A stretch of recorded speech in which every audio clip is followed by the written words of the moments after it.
He says, فَمَثَلُهُ كَمَثَلِ الْكَلْبِ. His example is something like a dog, like the dog. That's already offensive as it is. Because a dog is one of the creatures that can, on the one hand, have loyalty, but Allah is going to describe, He's talking actually about a rabid dog or like a stray dog. We're going to see that from the language itself. Now, this dog that Allah describes, and in the Qur'an, you get other examples of people and they're compared to animals. Like the Israelites who didn't do right by their book, they were compared to mules. كَمَثَلِ الْحِمَارِ يَحْمِلُ أَسْفَارًا. They were compared to mules. But this person, even worse, they're being compared to the dog. And then what does He say about this dog? He says, إِن تَحْمِلْ عَلَيْهِ يَلْهَثْ. If you were to put something on this dog, if you were to burden this dog with something, tie this dog to a load and he has to drag the load, the dog is made to do work of some kind, carry something, يَلْهَث. He's going to start panting, imtidadul lisan, ma'a shiddat al-tanaffus, they say. Yalhath means breathing heavy and sticking your tongue out, literally panting. That's what the dog does. When an animal sticks its tongue out and it's panting heavy, it actually means that it's exhausted. So Allah says, very specific language. He says if you put a load on it, it's going to start panting. وَإِن تَتْرُكْهُ. And if you were to leave it alone, يَلْهَث.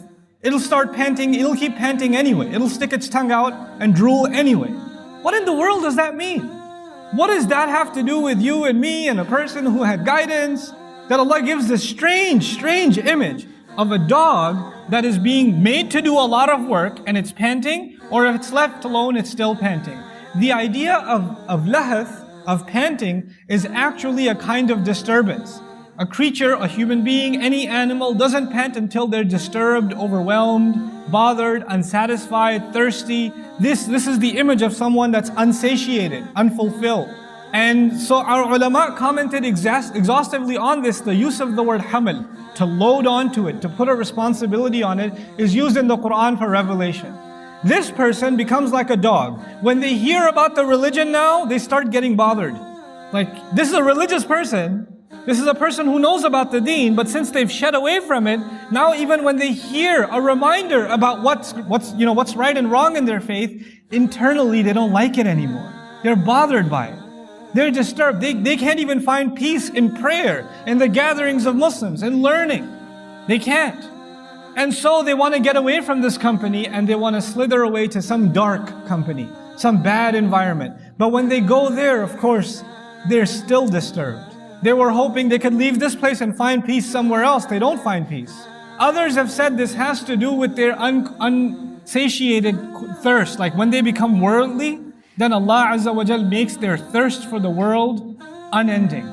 Shaitan got behind them, they allowed shaitan to get behind them, and now basically shaitan makes them want to consume and consume and consume, even if there's no more to consume. What in the world does that mean? It actually means a person who's, for example, they get obsessed with money.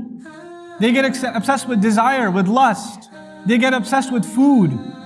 They get obsessed with stuff. They're thinking about food when they're hungry. They're thinking about food when they're not hungry. That's all they can think about. They're throwing up from lunch and they're worried about where am I going to have dinner. You know, they get obsessed with stuff. They're buried under debt and they're thinking about what can I buy from my credit card now? What more can I get? People become indulged in unhealthy things and they can't stop themselves, like a dog can't stop itself from panting. Whether there's a reason to or not, whether there's a need or not, whether it's justified or not.